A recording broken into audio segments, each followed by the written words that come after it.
Something had struck me as odd about our planet. When you look at every other species on our planet, they all control their weight automatically.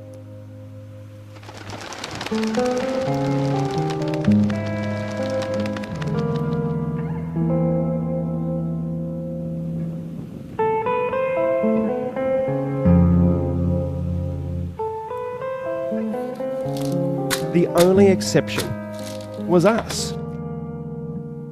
And any animal unfortunate enough to be fed by us. I just couldn't understand why we were the exception. Why did we require willpower and everything else did it on autopilot? So I applied the only relevant skill I had, which was looking at evidence. And I found there was very little evidence for the standard eating advice we are normally given, and there was a whole stream of evidence which had been largely ignored. In fact, what we have been told about nutrition is dangerously wrong.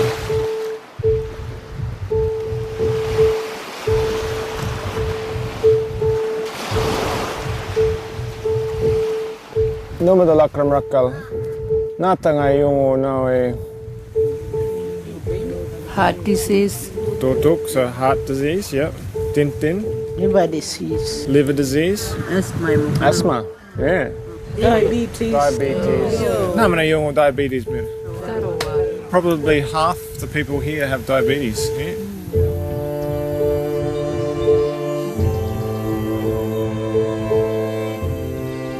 Diabetes, heart disease, high blood pressure, kidney disease, all what we call chronic diseases. When did those diseases start?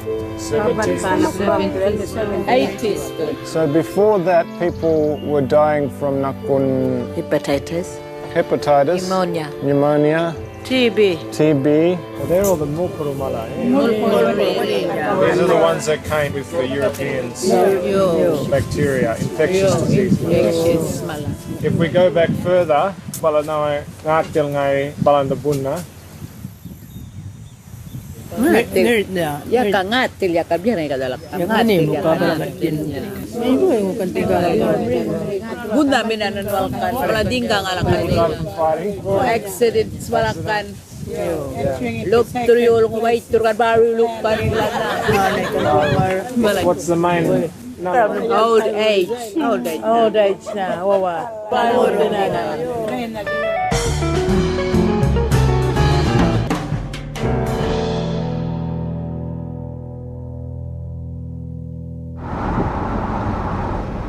I had this label that I'm a fat girl. I am overweight. I have asthma. I've always had asthma. I have a rescue inhaler, and then I have a maintenance inhaler. My rescue inhaler is becoming like a regular inhaler where I use it 2 or 3 times a day. And I've just gotten used to it now. And I've been in the hospital a couple times for asthma where it got really bad.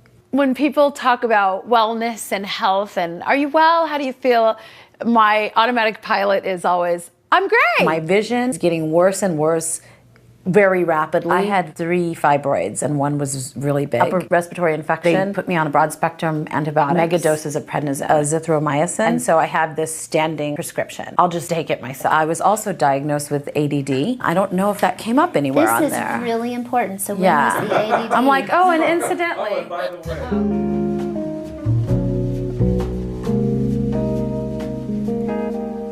I remember when I was little, my mom taught me to write a letter. Dear Kathy, how are you? I am fine. Like those were the 3 things I learned first. How are you? I am fine. And I'm still doing that, but I'm not fine.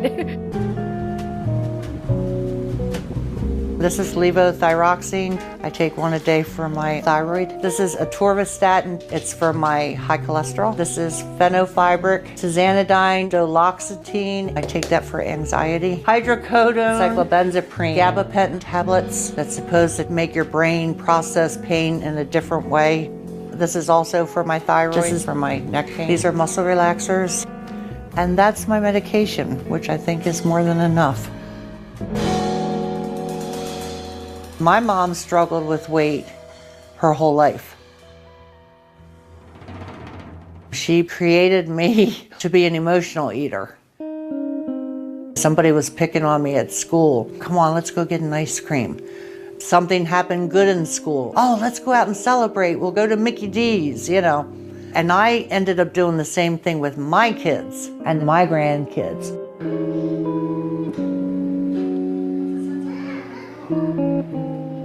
My mom finally developed the Alzheimer's and the dementia. And I saw the progression of the disease from start to finish. And, you know, I forget things now and I can't think of words. And I start thinking, oh my God. You know, I'm the same way. I've gotten to be the same way. You know. This is a vicious cycle that needs to be stopped. Kim, my daughter, she has arthritis. She has lymphedema. She has hypothyroid. Her daughter, Kaylee, is 9. She has celiac disease. Barry's children are 5 and 4. Barry and Lauren, my son and daughter-in-law, they have a daughter, Abigail, who's 5. Abigail, you want to come back with me? Okay, sweetheart. Just step right up here. She has autism. She's nonverbal. She has epilepsy. She has central sleep apnea. No. She has digestive problems. Any trouble urinating, any trouble with bowel movements? She has constipation. Constipation? Okay, she's Yeah. on Miralax daily for Yeah. that? Okay. Yeah. The hardest part, just having a child that can't speak. I know my wife feels the same way. That's to me, that's like the most painful part. Abigail, look. Ab, look over here. Abigail. Abigail seems like she's doing really well, and then she'll get tired and she'll have a whole bunch of seizures, and it's like she's forgotten everything. It's like her brain resets itself. Playing music? It's really the seizures that compounds her autism. We're counting on average about 50 a day, so she's getting a great big cocktail of garbage. This stuff's pretty mild compared to this stuff. This is called on-fee. This stuff here it's over $1,000 a bottle. My insurance covers 70%, so I get the joy of only paying over $300 a month just for this stuff. Have you noticed any improvement with it? We have, otherwise, believe me, for over $300 a month, she would have been off of it a long time ago. The whole situation makes me mad, but mostly just because how many 6-year-old kids are these neurologists putting on these heavy narcotics? I mean, this is as bad as if you were to go buy heroin off of the street. And that's the first thing that these doctors are trained to offer the kids. That's it. Good job. I hate it. The lump in my throat as I was reading. The side effects, man, I mean, may cause harm to yourself or others, may have rashy, irritated skin, may cause sleeplessness. And I've seen my daughter have some of these side effects. We're gonna need a lot of help for sure. I have no idea. I have no idea how we're gonna do it. Do what? Switch her diet. She refused just about everything except for like the goldfish and Doritos. So.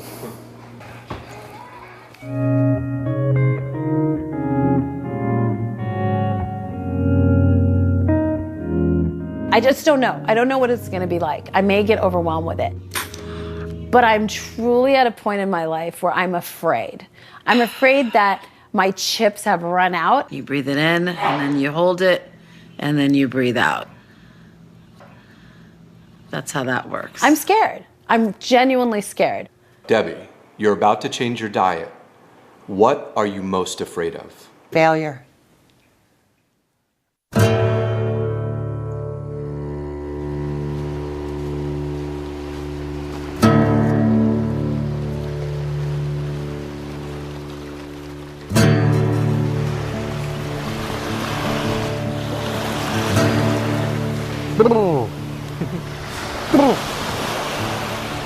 Wishing for luck.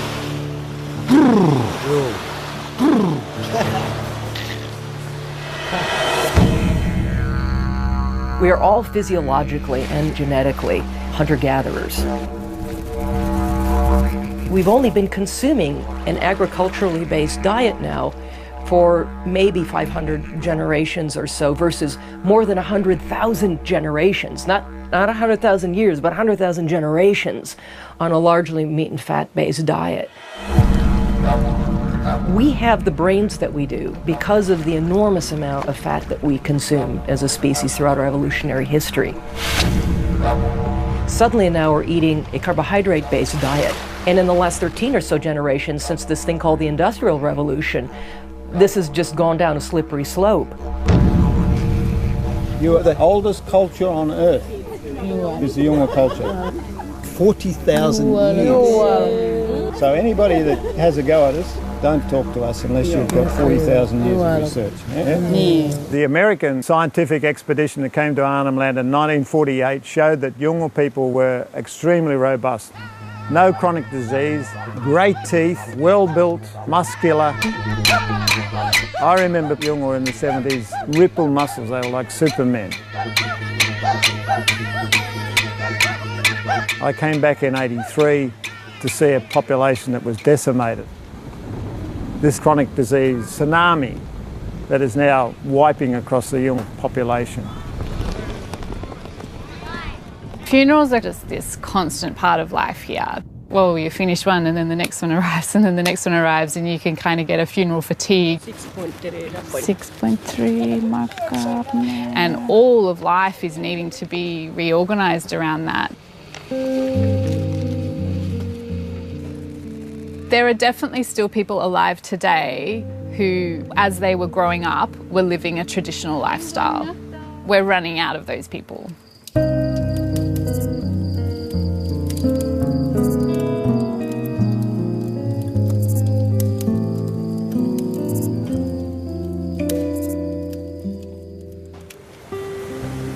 Everybody died. My friends have all gone. Even my best friends, they're not with me anymore. Life's not supposed to be like No.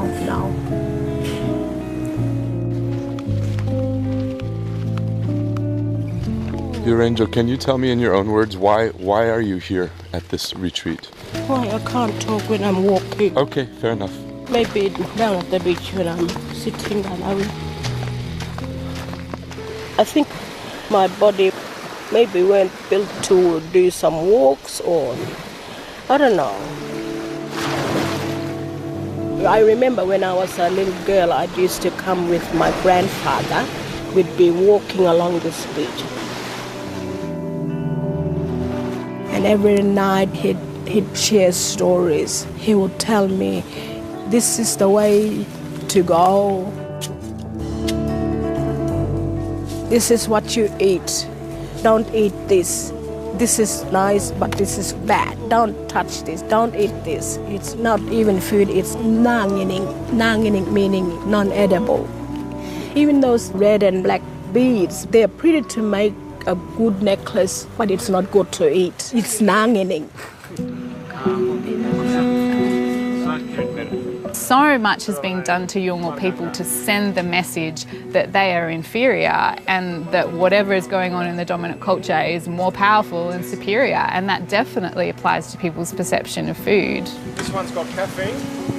Coca-Cola is something that's frequently drunk for breakfast. It's something frequently given to really small children for breakfast. A lot of people look in on that and they think, wow, that family mustn't care about that child. But that's coming from information that these families just don't have. The total carbs in one serving, 28.6 grams, and a serve is 40 grams. They believe they're being loving and caring to their child by giving them good food bought from the dominant culture store. No sugar in this one.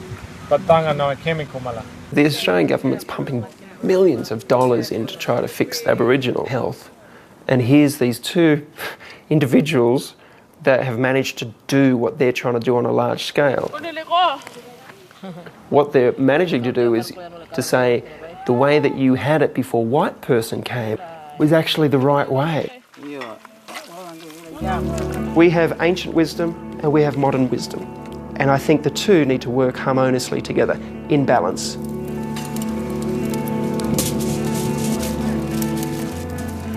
So in the philosophy of Hope for Health, what is good food? Good food is food that is grounded in the tradition of the Aboriginal people. This is the Yolngu way of cooking. And how might that translate to the rest of us? It's basically meat and vegetables, okay?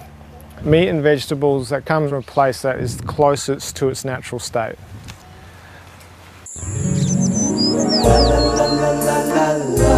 Years ago, there was a commercial for a particular margarine. That's not margarine, that's my sweet creamy butter. This woman, who actually turned out to be Mother Nature, tasted it, and she said, it's not nice to fool Mother Nature, and made lightning happen and thunder. The fact is that processed food is not natural. That's trying to fool Mother Nature. Should I get the trash bag out? Probably. We should be eating the foods that nature provides, not that are scientized, not that factories provide. Would it be okay if I sat down on that chair over here? Go through the store without a problem. Okay, I'm sorry. Your mom is the daughter of my father's sister. So your dad is my mom's uncle. That's right. Dude, everything in there is gonna have to go. I think it's probably best if it does. Pastaroni. What is pastaroni? Pasta. I guess. Even the name in and of itself tells you how highly processed it is. It's somebody's brand name. Abigail, get down. Any food preferences? I know you gave me the 3-day diet diary. Those are her food preferences. SpaghettiOs, chicken nuggets, goldfish. Goldfish is a normal. Doritos. What about drinks? Apple juice. Apple juice. We've hijacked our taste buds with food-like substances that are not whole food, that are not real food. Here's a good one. Imitation vanilla flavor.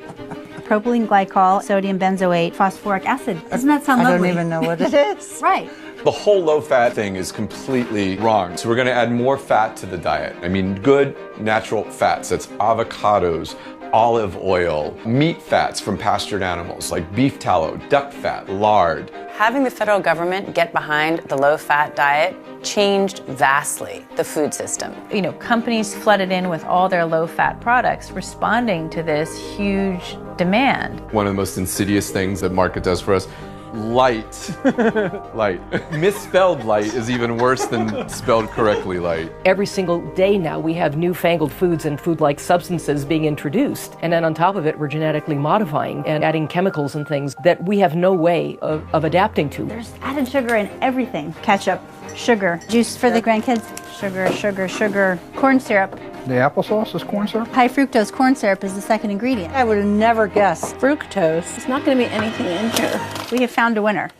You know what? Scratch that. There's sugar again. That's something. Yeah. Wow. Obviously, we will never again eat cereal in our life. Perfect. Get rid of it.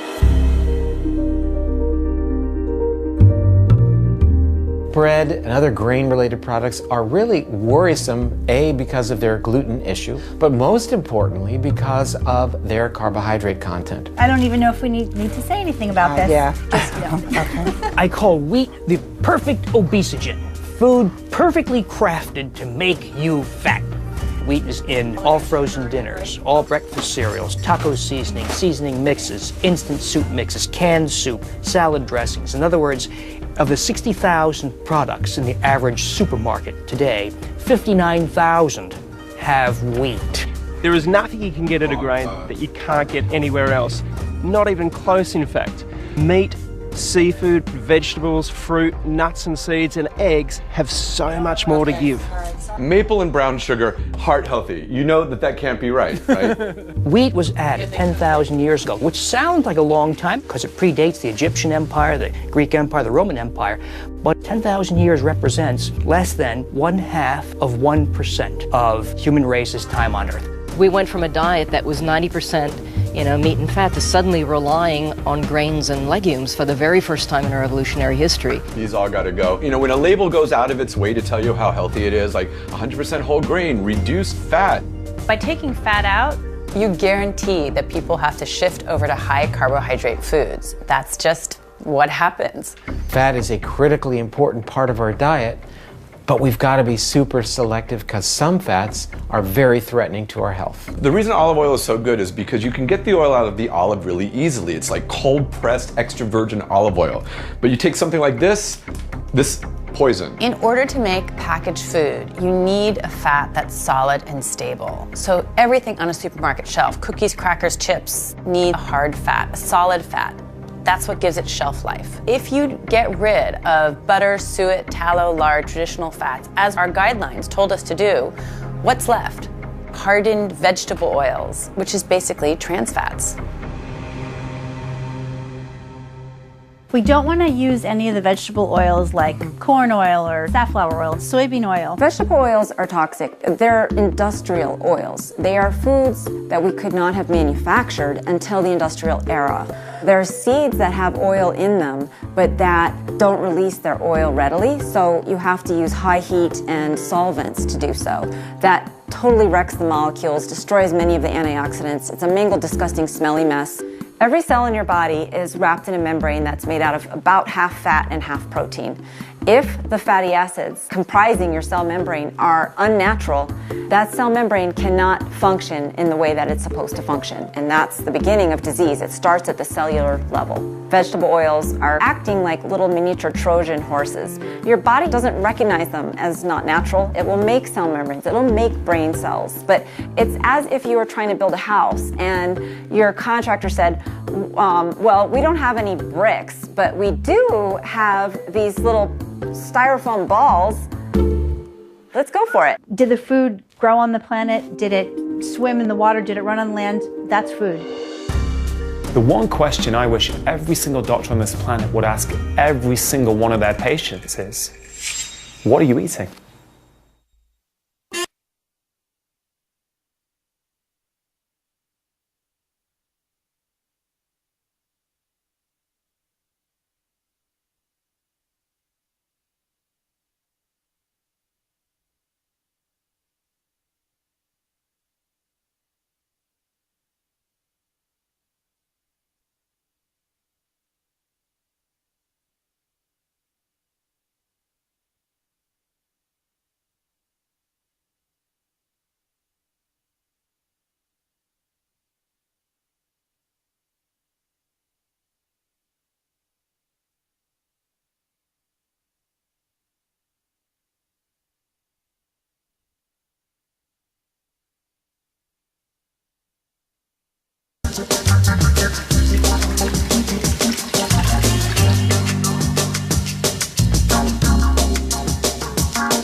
We have gotten a really nice selection of leafy green vegetables. We've got some excellent proteins, wild salmon, bison, fresh ginger root. We have some nice fat choices. We're going to be cooking with some coconut oil and lard.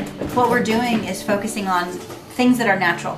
In the Western world, we're not suffering diseases of underconsumption. In fact, it's the opposite. We're suffering diseases of overconsumption. And once we get rid of refined oils, processed foods, refined grains, what we're left with is vegetables, fruit, nuts and seeds, meat, seafood, and good healthy fats. And that is what we should be focusing on.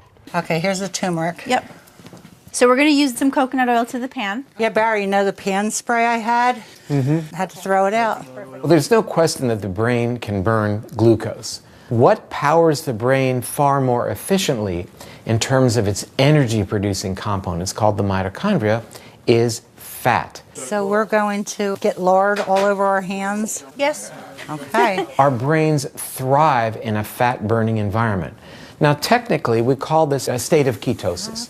And to get into a state of ketosis, one assumes what is called a ketogenic diet, which basically means a diet that's lower in carbs and higher in fat. Oh, that smells amazing with that garlic. Barry, have you ever cooked anything like this in your life? No. Being in a mild state of ketosis is really the place to be.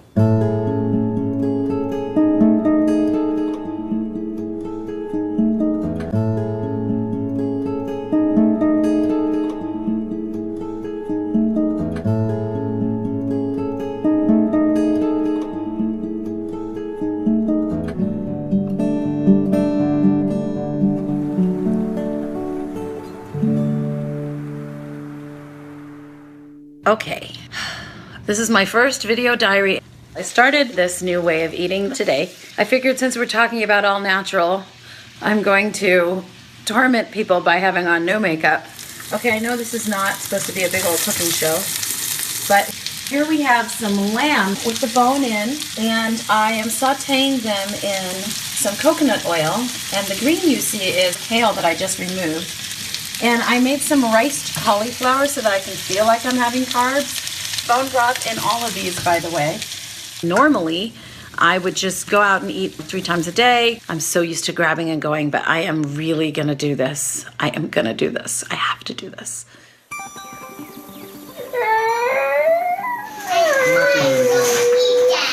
Emma's convinced that we were punishing her. Will you eat some chicken? No. No, why not? She's like, why are you taking all of my food away? This is mean. I can't eat macaroni and cheese. I can't eat chicken nuggets. I can't eat SpaghettiOs. She just went down the list.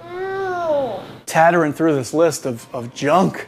I'm just like, man, we didn't feed her anything healthy. Like, we literally took away everything that our children have been eating. Okay, don't throw it. Those are scrambled eggs on the floor. She just started pushing my hand away as I was sticking the fork into her mouth. And then she literally crawled across the counter and she grabbed this bag of goldfish that was sitting there and she ripped it open and just starts shoveling handfuls of goldfish into her mouth.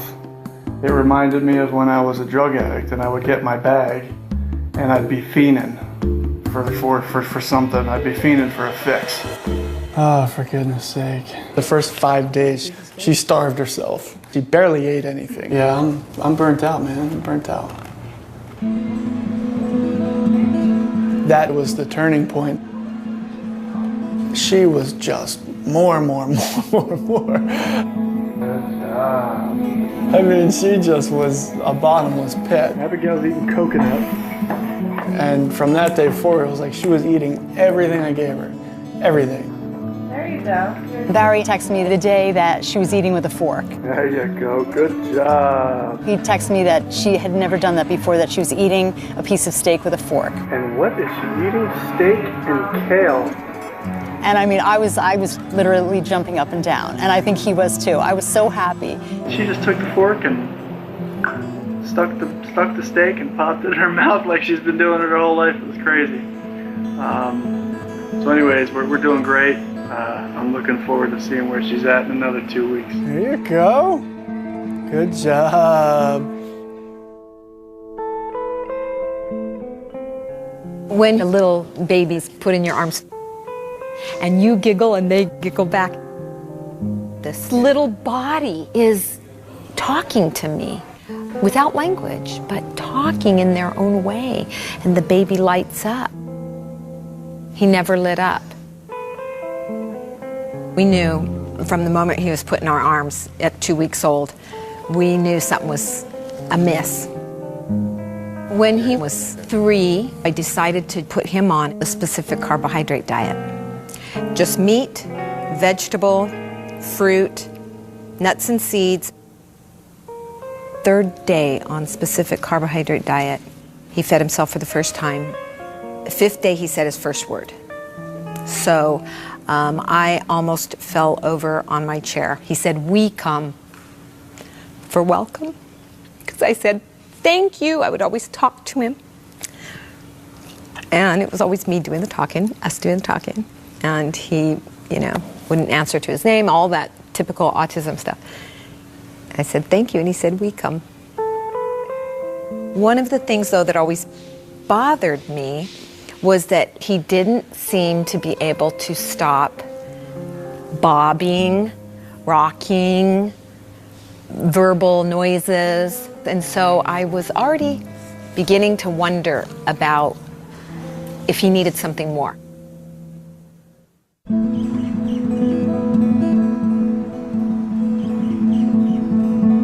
We're at the Shriners Hospitals for Children in Honolulu.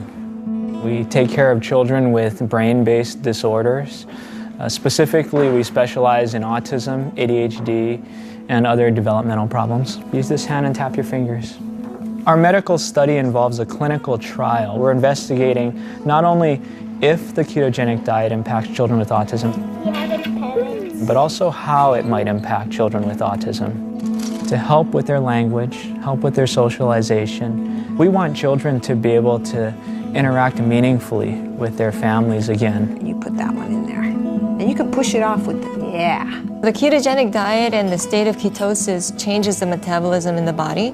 And so instead of using glucose as your primary go-to fuel, the body taps into ketones. Do you want butter too, or you're fine? I'm okay. Yeah. Ketones are acids that the body produces from fat. It cannot be produced from carbohydrates or sugars. He likes coconut oil all over everything. And the body uses the ketones for energy for the brain and the free fatty acids for the muscles.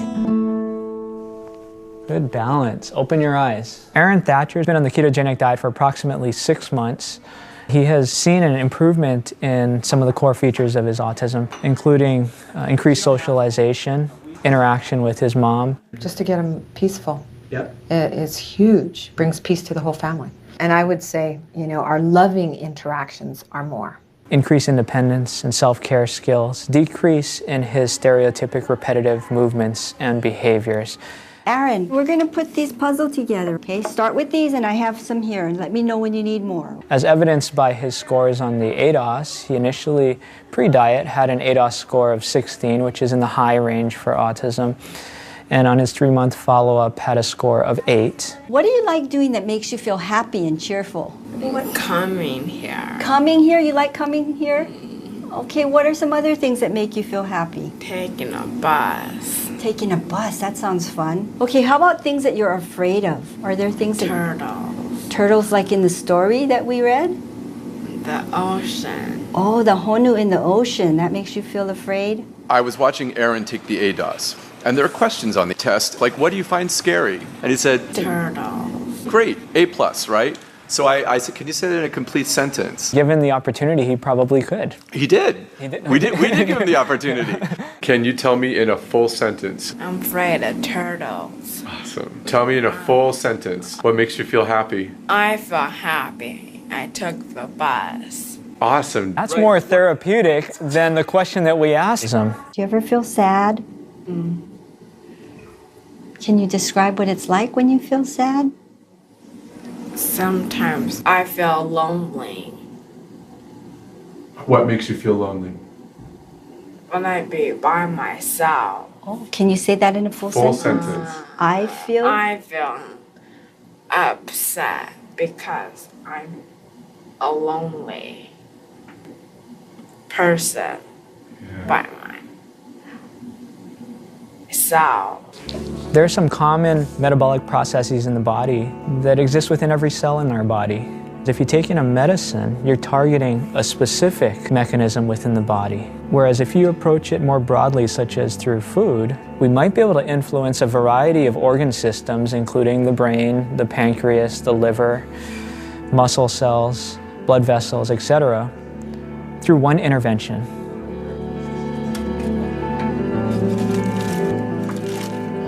And this is not a new thought. This is an old thought, thousands of years old.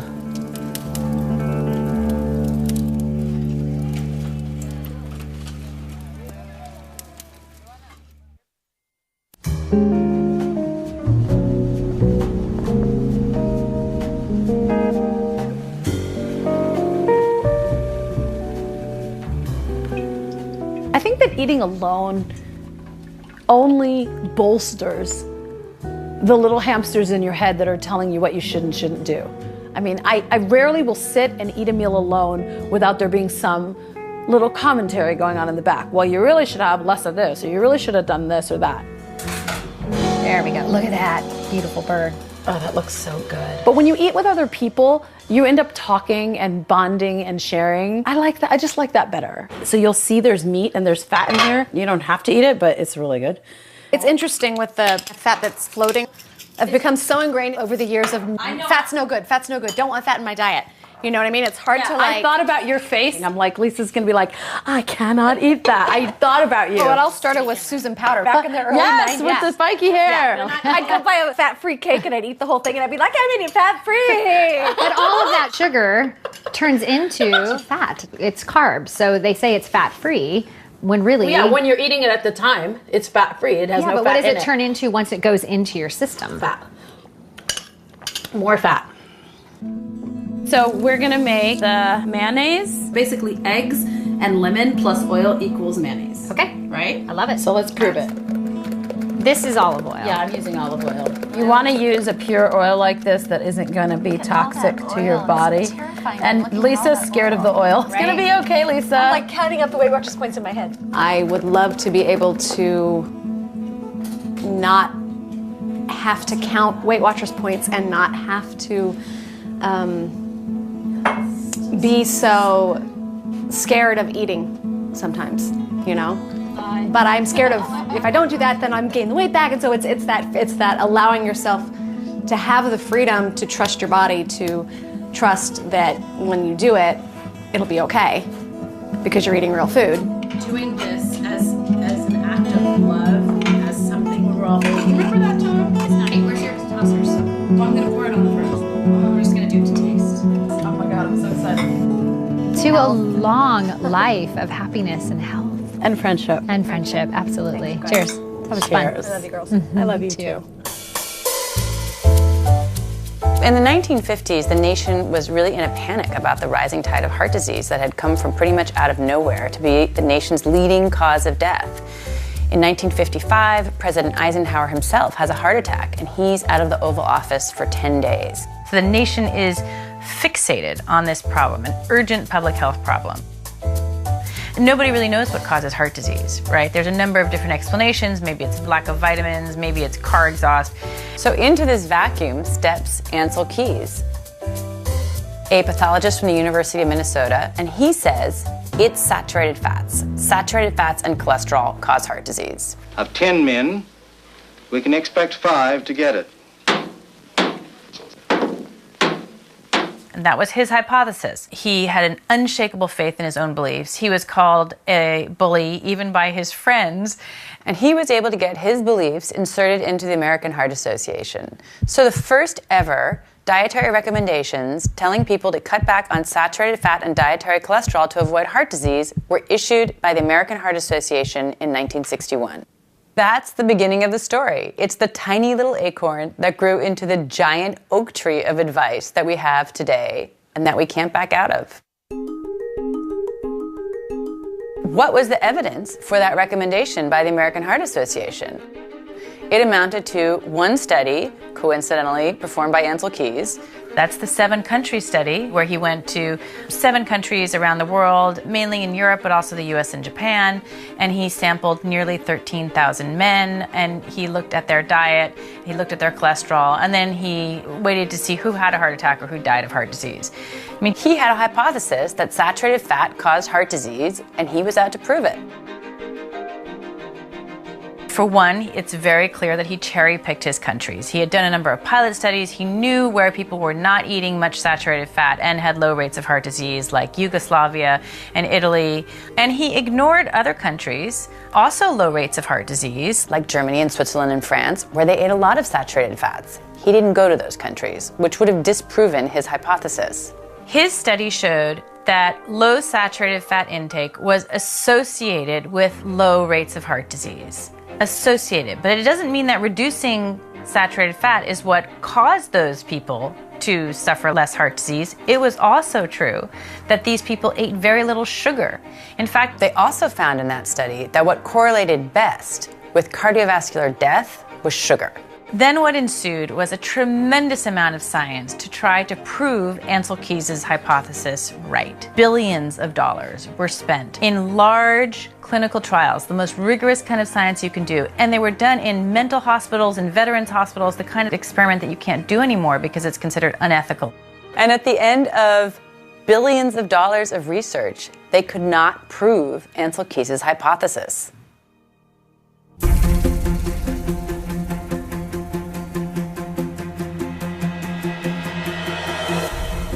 We have lived a lie for 50 years. Professor Timothy Noakes is one of the very few scientists in the world who have an A1 rating. Sports scientist Timothy Noakes begins his defense against unprofessional conduct. The charges against Noakes were laid by the Association of Dietetics in South Africa after he advised the mother on Twitter to wean her child onto a low-carb, high-fat diet. The health dietitian tweeted, "Don't listen to him, it's a terrible thing to say, I'm going to report you." This will seriously harm our profession. The dietitian went on and lodged a complaint with the Health Professions Council of South Africa. That's the regulatory body for unprofessional conduct. That is the most serious charge you can level against a medical doctor. It's time for us to take charge of our nation's health. This is the modern-day trial of Galileo.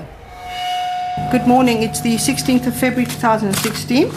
We continue with the professional conduct hearing against Dr. T. Noakes. And Professor, you are still under oath. Thank you, Madam Chair. Yes. This is a unique event in the history of modern medicine, that a scientist has been charged with giving unconventional advice and can get up there and say, actually, it is not unconventional. It has been in the literature. The Association for Dietetics in South Africa is very, very much a gatekeeper of nutrition advice and the official dietary guidelines of South Africa. It's time to look at the results and the outcomes and say maybe we got it wrong. And Professor Noakes is building a really powerful case for what really lies behind the epidemic of non-communicable diseases around the world. That's obesity, diabetes, heart disease, cancer, even dementia that is now being called type 3 diabetes because of its links with diet. I'm talking about insulin resistance, which is so prevalent in this country. What actually lies at the heart of its case is the science, the wealth of evidence that supports low-carb, high-fat eating, and equally that high-carb, low-fat isn't so good for you after all. One of the definitive studies of the low-fat diet was done in the United States by the National Institute of Health to prove that the low-fat diet reduced the risk of cardiovascular disease, and they invested $700 million into it. There were 48,000 postmenopausal women who were going to be studied for 8 years. They were divided into two groups. 40% were assigned to the low-fat eating pattern, and 60% could just eat what they liked. The low-fat group were told to reduce their energy from fat to 20% and from saturated fat to 7%, and increase their fruit and vegetable intake to at least 5 servings per day and grains to at least 6 servings per day. So that would be the dietary guidelines for Americans. And what did they find? After 8 years, this amazing study, the low-fat diet did not significantly reduce the risk of coronary heart disease, stroke, or cardiovascular disease, and achieved only modest effects on cardiovascular risk factors. So after all that effort, that was the outcome. In the 35 years we've been following the guidelines, animal fats are down by 17%, red meat down by 17%, eggs are down by 17%, whole milk down by 73%. So everything we've been told to cut down on, we have cut down. And everything we were told to increase, we increased. Grains are up by 41%. Vegetable oils up by 91%. Fruit up by 13%. Vegetables up by 23%. So on the whole, Americans have been following the guidelines.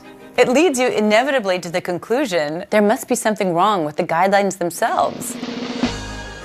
There were parts of the study which were a bit worrying. And this was women who were sick at the start of the trial with diabetes. This healthy diet should make them even healthier. But it didn't. Women with diabetes did worse. And what I found interesting is they've never reported the 8-year data on the women with diabetes in that study. And you have to ask, why?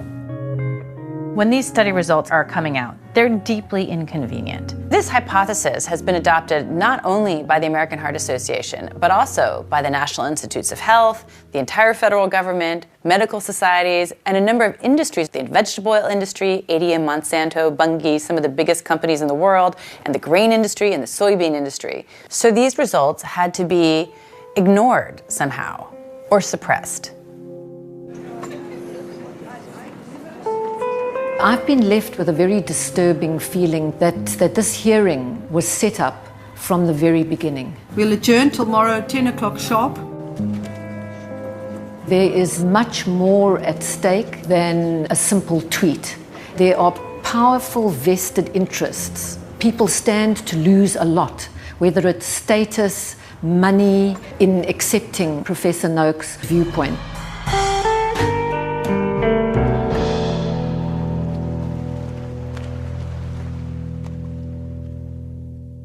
Could you describe what the low-carb, high-fat pyramid would be? Yeah, actually, that is maybe a graphic that more than any other.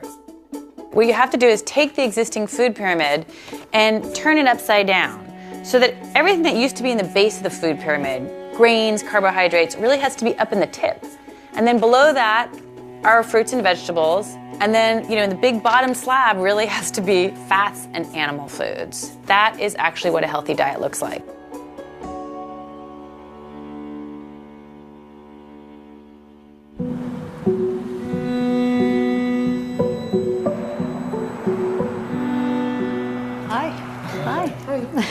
I was so excited to come here today to see if there's any changes with Abigail. The first time I met her, she was walking on top of the windowsills. She's a climber. Abigail, get down. Flopping all around on the couches. She comes in and... Hey, cutie. She's absolutely calm. Say hi. Hi, Abigail. Do you remember me? It's very exciting. Very exciting. Can you say hi? Seems like she's losing some of that massive belly. It looked like she was like constantly bloated.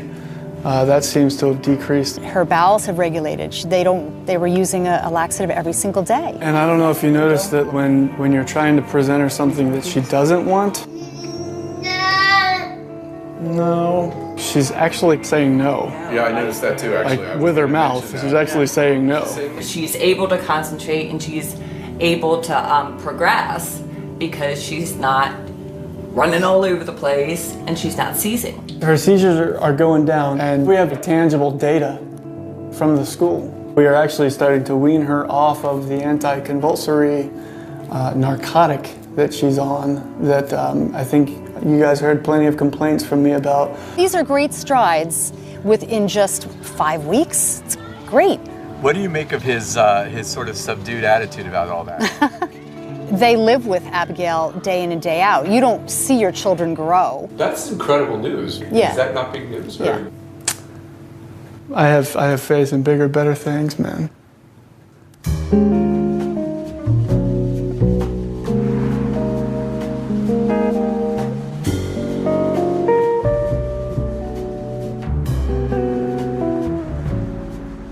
All right, let me just get my recipe for this one. So we're going to make the chocolates and then... I want you to grind the macadamia nuts. Today we're going to be making 2 survival foods for somebody just starting out. The first one is macadamia bread. That's your fat bread that I saw? That's my fat bread. I'll deal with the messy part because I got the apron.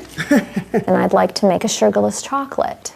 It's something you can have in your refrigerator when you just, I need something sweet. We both needed our little something. Yeah, I use stevia. I don't use sugar because it elevates my blood sugar. Taste it, see what you think. I think it's perfect. I think it's perfect too. I think it's perfect. Everybody needs to learn a new word. It's called hyperinsulinemia. We're going to grind the macadamia nuts into a butter. We are constantly triggering our insulin. Some people develop type 2 diabetes, some people develop cardiovascular disease, some people develop Alzheimer's. I developed cancer. In 2012, I went for a breast MRI. And something lit up like a Christmas light. I had invasive with HER2 amplification, which is very aggressive and metastatic type of breast cancer. I'm going to add the coconut butter. Cancer cells have an Achilles heel. You inhale oxygen, your bloodstream carries oxygen throughout your body, so that's an energy source for healthy cells. And that energy is used by the mitochondria, which is in the cytoplasm of the cell. But cancer cells can't do that. Don't do this if you have granite. They can't get energy from oxygen. Cancer cells need to ferment. They need sugar and refined carbohydrate to proliferate.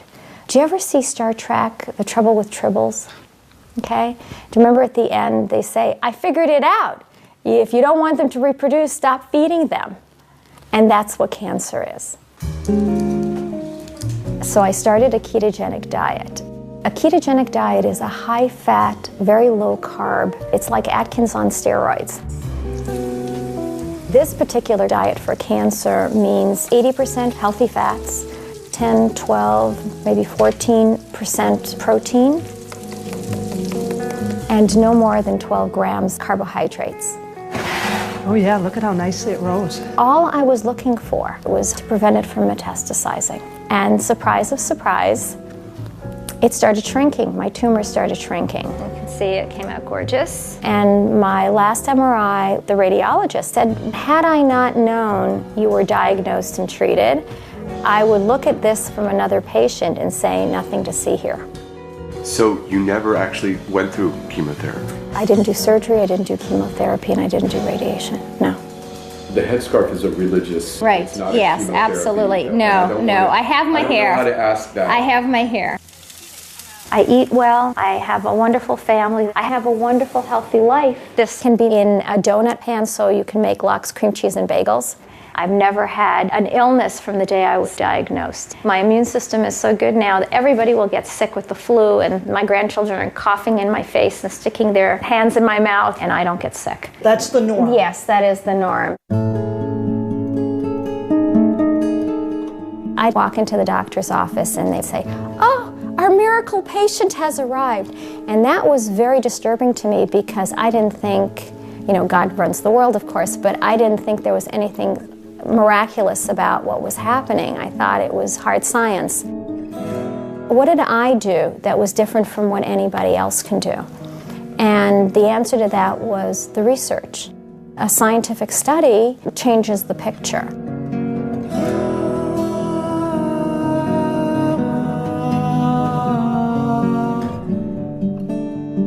Cancer is described as an immensely heterogeneous disease. That's in fact a buzzword that's now very much in the literature. If you have a primary tumor, this cell can have this mutation, and right next to it you can have a cell that has different mutations, and the cells in the metastases have still different ones. And so what happens is, no matter how you target your cancer therapies, you're going to end up catching some of the mutations, and then some of them are simply going to be mutations you didn't hit with these particular therapies, and then those cells are going to be the ones that survive and come back to get you.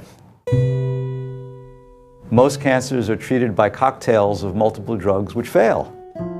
They also subject the patient to toxic side effects and poor quality of life while it's failing. But in some respects, the more heterogeneous the cancer gets, the more it tends to converge to a common metabolism. That cancer cells depend on glucose as a source of fuel. That then could lend itself to a metabolic approach which targets just that. I don't know that that's going to be the case in most cancers, but it still doesn't stop me from being optimistic about the idea of using diet as an adjunct to chemotherapies and other forms of therapies to improve the overall efficacy of treatment. So I can make anybody fat. Insulin causes weight gain. So for example, if I prescribe insulin to people, people gain weight. I could make you obese. I just have to give you enough insulin. If you think about what the major causes of disease are in the 19th century and early 20th century, what was killing people was infections, right? So people are dying of tuberculosis, people dying of pneumonia. We developed penicillin, we developed all these great drugs, so people lived. The problem is that's not our situation now. So we've taken the same attitude of here's a magic pill and we've applied it to a dietary disease. That's insane. The multi-million-dollar question is, why is it happening? I mean, it's not like we're deficient in pharmaceuticals, right? And we don't have a 2JO deficit. Right now, it's really the perfect storm. I mean, we're eating more processed food than ever before. Our environment is toxic, and we're leading these incredibly stressful lives. I think a lot of diseases are really the same disease. So like obesity, type 2 diabetes, high blood pressure, heart disease, it's all basically the same problem. Type 2 diabetes is a dietary disease. It's the leading cause of blindness, it's the leading cause of amputations, it's the leading cause of kidney disease and dialysis, it's a leading contributor to cancer, it's a leading contributor to heart disease. So practically 70% of what we practice in modern Western medicine is all related back to your diet. What happens when you're eating these high-carb diets is, of course, is this constant flood of first sugar and then insulin, because your body's like freaking out. Oh, it's too high. We're going to hit a coma point. Here we go. Got to do something about this. So out comes the insulin. When you're constantly shouting with this insulin hormone, the receptors on the cell will down-regulate. It's called insulin resistance. The body is not responding well to insulin. It's like if you're shouting really loudly, people are gonna put their fingers into their ears, right? If you shout really loudly every day for years, the cells get deaf. They don't hear it anymore. The body has to excrete 2 times more, 5 times more, 10 times more than normal to get the message across. And then you treat it by injecting even more insulin. And I think that's, criminally insane.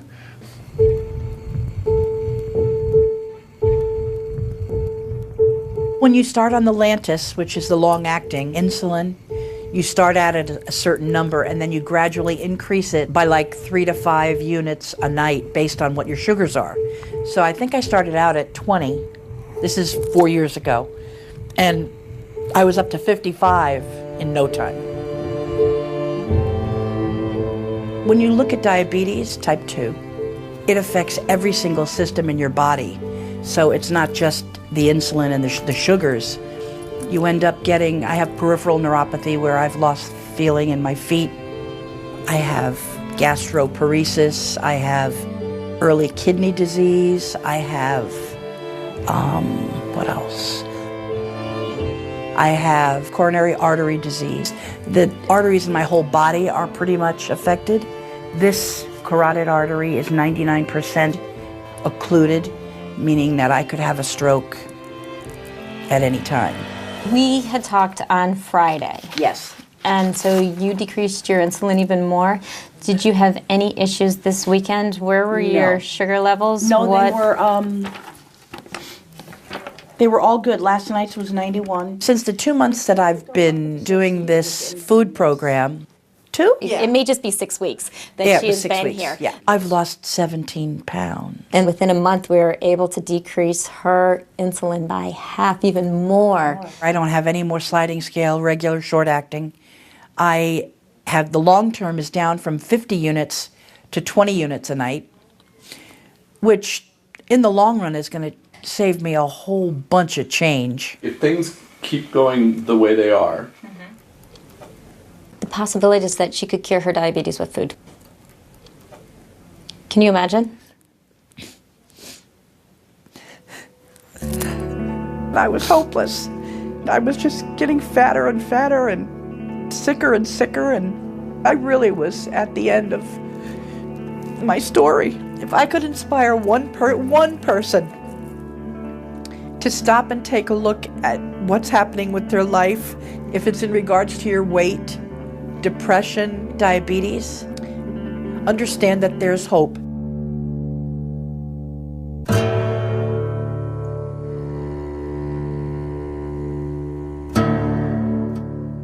When they rounded up the tribes in this country and put them on reservations, they were starving, and the U.S. government gave them commodity foods. It consisted of white flour, sugar, and lard. What do you do with white flour, sugar, and lard is you make fry bread. It's our concentration camp food.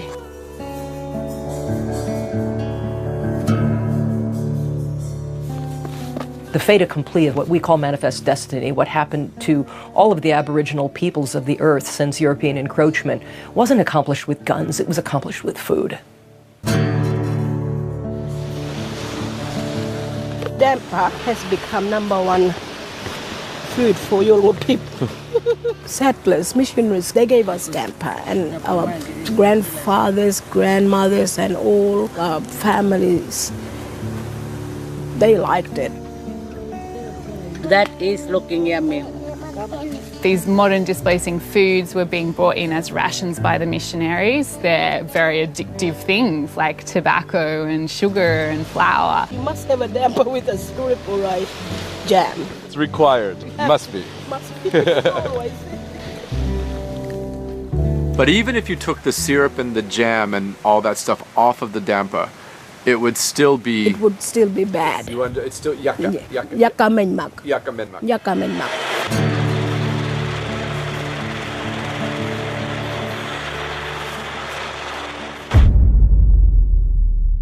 Maize has become our staple food. It's called pap in South Africa. It's mostly prevalent in impoverished rural communities. In South Africa, that's mostly our black population. So when we talk about maize being the staple food in Southern Africa, we have to understand how it got there. It was a decision by the South African government to produce maize on an industrial scale. And the question is, well, was that good for our people or not? It's not indigenous. It was never indigenous to South Africa. All our maize is genetically modified. It's refined. It's high carb. You might as well be eating a bowl full of sugar. And dietitians, including the one who laid the complaint in the first place, are proponents. And I'll argue that it was the introduction of maize and making this a staple food which has been a problem for us. Madam Chair, objection. I really can't see how the details about something based on a conspiracy theory is relevant. Madam Chair, in respect of the influence of industry driving the obesity epidemic, there were sponsors for Essa. There were a number of sponsors, including Kellogg's, Pillsbury, etc. If you work with a flawed model of just energy in and energy out, you forget about how behaviors are modified. You forget about how addiction comes about. You forget about how advertising influences the whole epidemic. I am submitting that that is irrelevant. The objection is overruled. Professor Noakes, you may proceed. Thank you, Madam Chair. What I learned during the process is the key to this debate, that industry completely controlled what the information coming out to the public was. And I exposed that in one chapter. These guys know what they're doing. You know, it's not an accident, I don't believe, that people are hooked on all this junk and processed garbage. The Global Energy Balance Network was a front for Coca-Cola. There's something bigger going on here.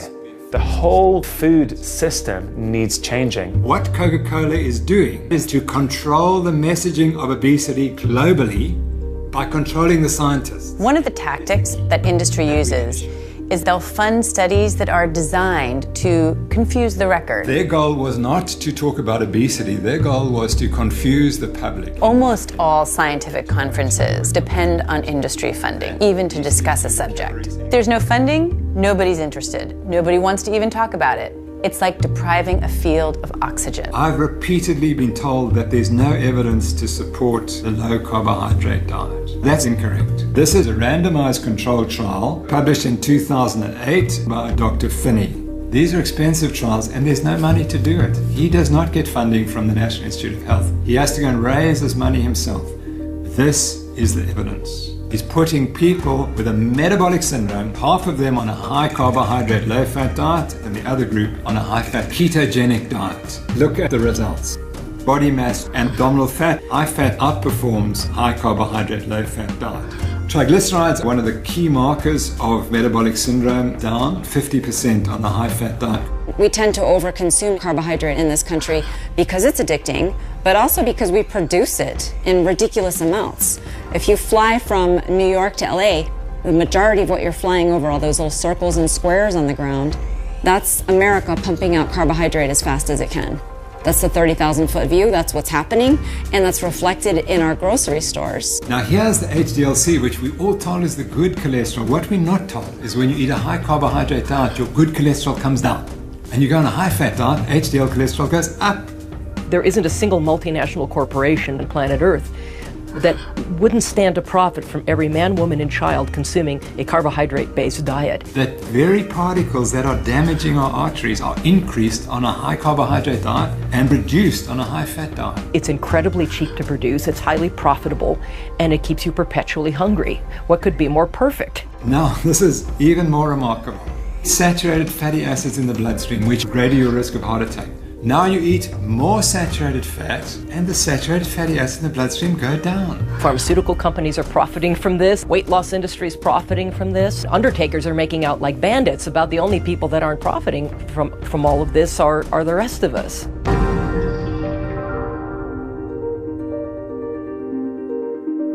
All right, this is what it looks like when a yuppie tries to approach a couple of cows on a farm. The biggest drawback was the budget, because it's very expensive to eat healthy. One of the ideas we threw against the wall, and it actually stuck, was that we were going to buy a grass-fed cow, a whole cow. Emma, why don't you go with my mom to pet the cows? We saved over $400. For tens of millions of years, long before we ever came along, grasslands and ruminants co-evolved.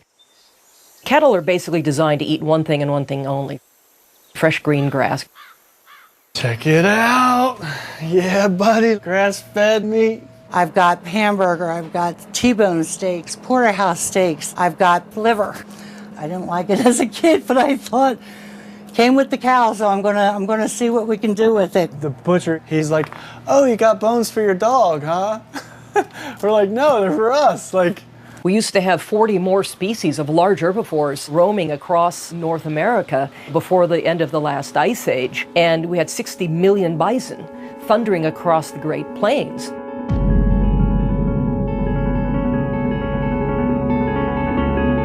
Today we have 60 million cattle that are populating feedlots.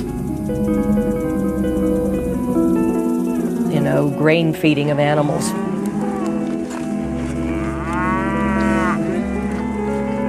And what do grains do to cattle? They fatten them up. We could take a hint from that. Roughly 97% of all the meat produced today is produced in these feedlots. For the animals! Go vegan! For our health! Go vegan! And where we hear passionate vegetarians and vegans and animal rights advocates screaming about how we raise animals for food, I'm standing right there with them. It's wrong, it's unsustainable, and it has to stop. But there's also misinformation and misunderstanding being promoted by genuinely well-meaning people. What people don't understand is that everything really hinges on restoring natural systems. Do you see that happening in the United States? Like, can we reclaim our Midwestern prairies again? Is that possible? It depends on how successful this documentary is, right? You were a vegetarian. Oh no, I was a vegan. I was never a vegetarian. I went from standard American diet, vegan. I think when I started as a teenager, I had very good impulses about the world that I wanted and the ethical base that I wanted to form, the actions that were my life, that were going to be my life. That hasn't changed. So justice and compassion and anything that questions human hubris or human entitlement, those are the only values that are going to get us to the world that we need. The problem is information. And with a different collection of facts, a different set of information, I might have made a very different decision. If you want to reduce your carbon footprint, one of the best things you can do is eat locally, grow your own food in your own backyard. So I took this up with fervor. I really wanted to do all this. So made a garden happen and pretty immediately hit the wall of what do plants eat? We're used to thinking of plants as sort of insensate salads. They actually have needs. Well, I'm going to get the organic whatever, and I go to the farm store and I'm looking around, and every single thing that's an amendment that is for fruit, like strawberries, it's bone meal and blood meal. Well, where do I think minerals come from? Well, I don't know. I've never done this before, and I'm horrified. I mean, I don't even want to smell it. I don't want to touch it. It feels so unclean. And where does this bone meal and blood meal come from? Well, it comes from, from animals. It's like, where it doesn't fall out of the sky. Like, I know this is about dead animals. It's horrifying to me. What do? I have to supply what the soil needs, and what the soil wants is dead plants and dead animals. And I can't take animals out of that equation. I mean, it's absolute hubris to think we can. That's what soil is. That's how it evolved. That's a thriving, living community. There are insects, and they want to eat strawberries too. So either I'm going to kill them, or I'm going to get some creatures that will do it for me. And I went ahead and got chickens and ducks. Again, this was this just tremendous moment of ethical and moral meltdown. So now I'm enslaving these chickens and ducks to do this terrible thing for me, which is kill. You've never seen anything like a duck eat a slug. You want to see happiness? This is what I live for, was what my duck said. And boy, was she a happy little creature, the chickens as well. So they ate all the bugs for me, and I never saw another slug. Animals tell us what they want. If you just let them do what their nature is to do, then it's not even that they're happy, it's that they are who they should be.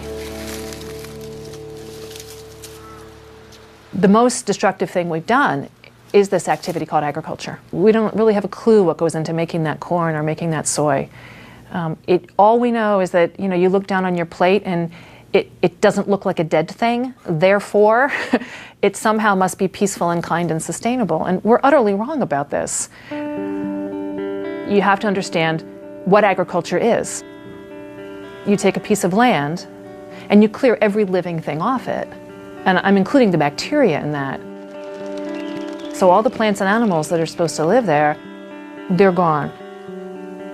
Now you're going to grow an acre of corn or wheat. That corn is going to require things that are not there for it, and you're going to have to come from the outside and apply them. It's going to take a lot of fertilizer, insecticides and fungicides, because you're fighting a war, right? All those other plants and all those other little animals want to come back. Now, another thing that happens is every time you plant that corn, you're destroying that soil, a prairie or a grassland. It's the perennial roots that make channels for the rain. When you only have annuals, they don't live a long time, so they don't have time to build long roots. So year by year, you are drawing down that soil. And then, of course, all that soil washes off. You know, if you're on any kind of a slope, it all is just going to go into the local river and kill it with all that dirt. So now there's no fish either.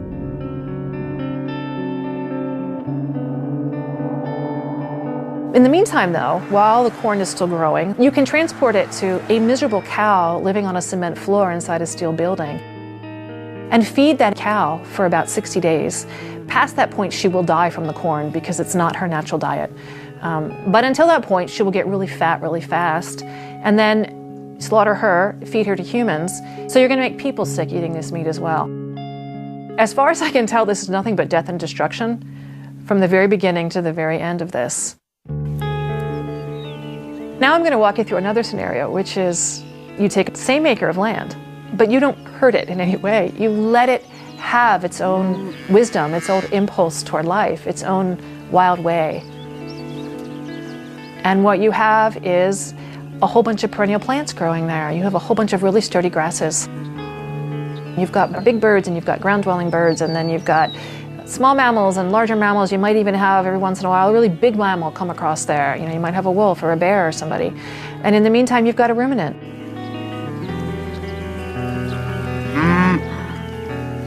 So you've produced the same amount of food for people. You've got the one ruminant at the end. You know, you slaughter her and now people can eat.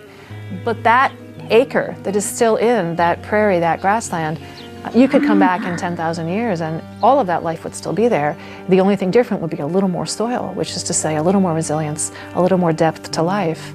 And that is how we lived for 2.5 million years as humans on this planet, participating in that cycle.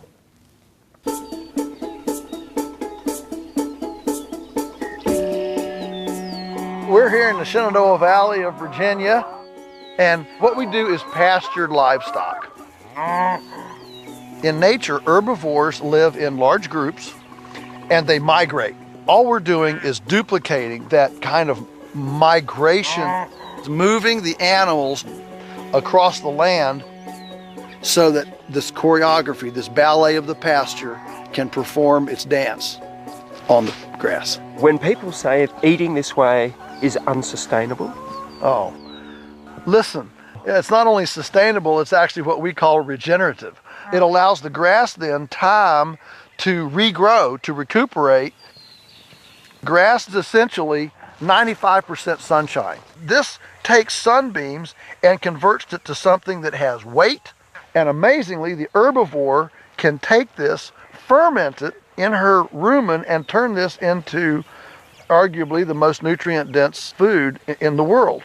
Grass grows in what I call, you know, an S curve. You can see that S. So diaper down here, teenage, rapid growth, and then nursing home out here. What we want to do is keep this forage in this rapid growth state as much as possible. So the role of the herbivore in nature is actually to prune the grass to restart that rapid metabolic capacity. This is what builds soil, hydrates the landscape, and actually sequesters carbon. This is the system. When grass is allowed to be as productive as it's supposed to be, it actually is far more efficient at converting solar energy into biomass than even trees. That's why all the rich, deep soils of the planet are under prairies with herbivores. And if every farm in the world would do this, we would sequester all the carbon that's been emitted since the beginning of the industrial age in fewer than 10 years. When a confinement animal facility shows a picture of this hog factory or chicken factory or whatever, They're not showing all the land that's required to grow the grain to keep it going and all the land that's required to handle all the manure that it's generating. In this system, you're seeing all that land.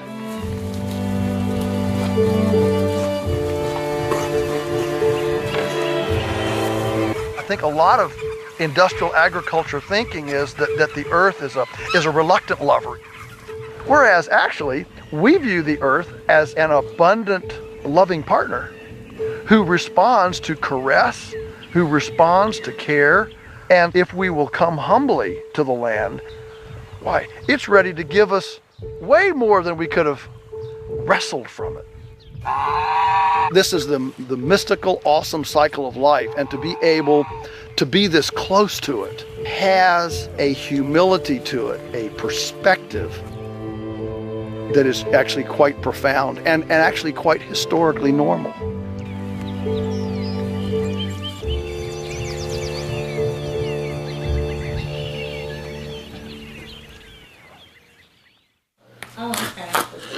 Really, for the past few years, every time I've spent time with my mom,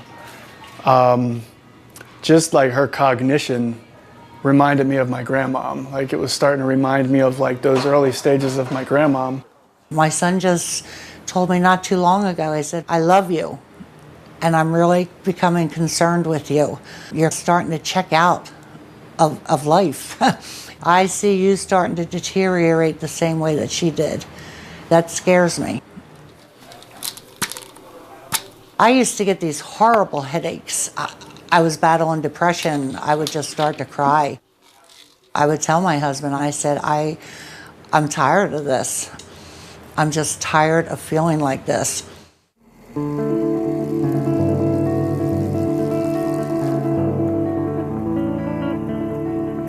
Since we started eating clean like this, I have not had, and I kid you not, I have not had one of those headaches, not one. My energy level, my thought processing, I mean, I've seen remarkable changes. You know, until you've been there in that dark place, you can't really grasp the magnitude of it. I have been there and I have lived that. It's like a vicious cycle, you know, and this is just so much better. Does it taste like a strawberry? Was it good? Yeah. To sit down and have a conversation with my mom, and she's clear-headed, like for the first time in years. You gotta squirt water down into the hole. I feel like I've got my mom back. I can't wait to see in 6 months from now, what other changes could there possibly be? The good news is something I never thought I would hear myself say, that I am completely off all insulin. Oh, Patty, Yeah. congratulations. That's incredible. Yeah. When your blood sugars have been completely fine? It's been 10 days. Are you kidding? But who's counting? How much weight have you lost in entirety? 45 pounds so far. It's so exciting. 45. I think that's 3 dress size. I'm halfway. I would like to lose 90, so. I find that so fascinating. The first lines of defense are always like, take this pill, take that pill, that medication. And like, oh, you're at the end of your rope. And so maybe you should try changing what you eat. I think I always knew that, but I don't think I knew how. And as much medical knowledge as I have, even nursing, I don't think they teach you enough about nutrition. I mean, that kind of makes me a little bit embarrassed to say, but it's been a whole big lot of reflection. A whole new world opened up. I think that's what was amazing to me. I mean, I just... Yeah. Anyway, I'm happy. So thank you for that. Thank you. There's something implicit in all of this that no one seems to be saying. The human body is a vastly complex system, but how we fuel it is really simple. If we fuel our bodies correctly, then the complexity should just take care of itself. So, metabolically speaking, there are really only 2 fuels we can use. They are sugars and carbohydrates, which is glucose, and fat, which is ketone bodies. If we go with the notion that fat is the fuel that nature has intended, then suddenly all the dominoes just fall into place.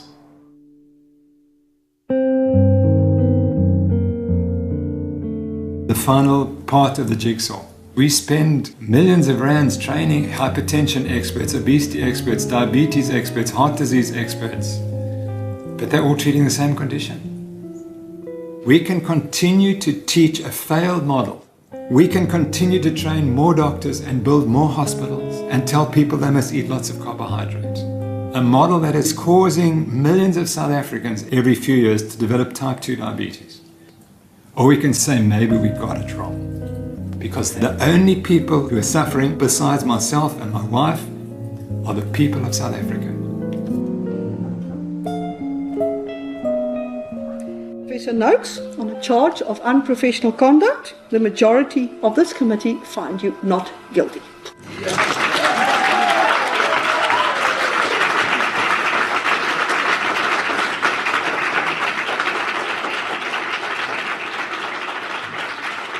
You've got to let it go and watch it grow, 'cause it takes every voice to make this world whole. It's been about 5 months since I started eating this way. My clothes fit better, my skin is clearer, my voice is clearer, my mind is clearer. This is all about the freedom you want. I was having ongoing respiratory infections most of my life. I haven't had a single thing. No antibiotics whatsoever. No antibiotics. I haven't needed it. I haven't used my inhaler for about 3 months for any reason whatsoever. But I did not expect my lungs to clear out. But to actually sit down and talk about it. No more inhaler. From the first unto the last, connected. Our bodies are perfect. Directed we fly. If you don't actually take a moment to just revere the way nature works, just truly look at it, at how perfect it is, you're in for trouble. 'Cause if you listen to the voice within, a melody will soon begin, and you'll feel the vibration in your soul.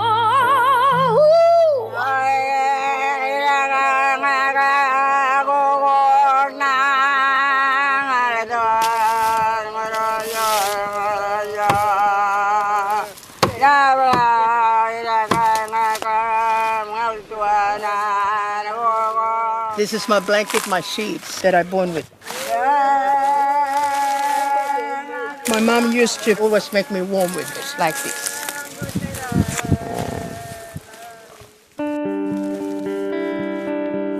A week ago you were talking to me and your body was not in a pleasant place for you. No, not yet. The second week I went out on that walk and I started singing away as I was walking. And I was so happy.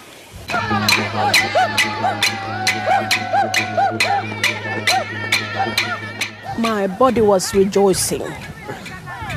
Rejoicing? Brilliant. And I felt, this is the first time that I have ever felt flexibility, the refreshment inside. From this time on, I am going to look after my body.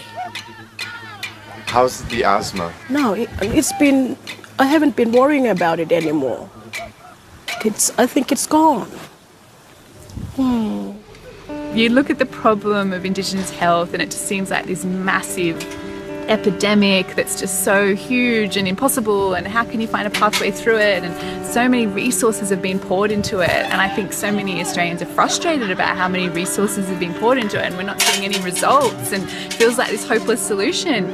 And then it's crazy when you can get people in a situation where you can change what they're eating just for a few days and you can already see these incredible improvements in their well-being, in their blood pressures, in their blood sugar levels, and you think, how can it be this simple? It can't be this simple. It can't be this simple, but it's happening.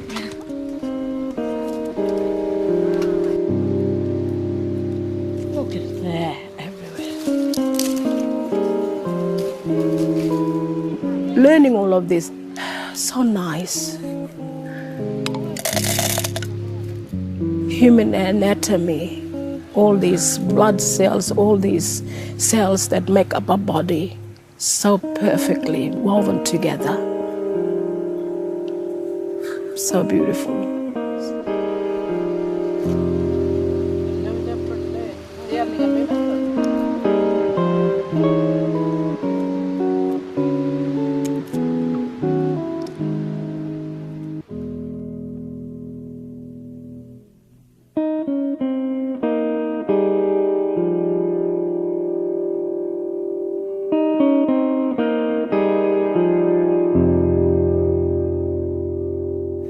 touch your nose. Touch your nose.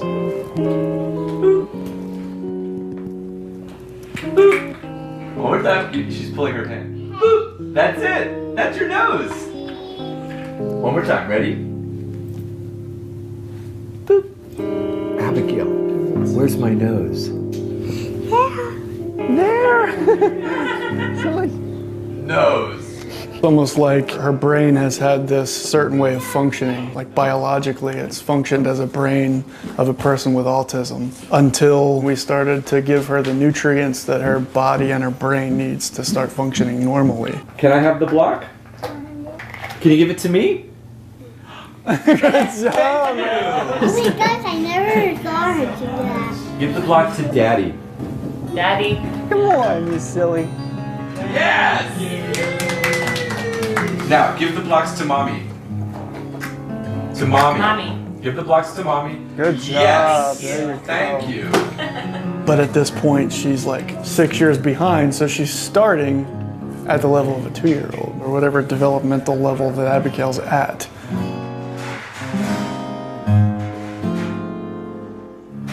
I got her a bunch of summer clothes in April because it was her birthday. It's probably not until July I started putting them on her. And they were all too big. They were all like a size too big for her.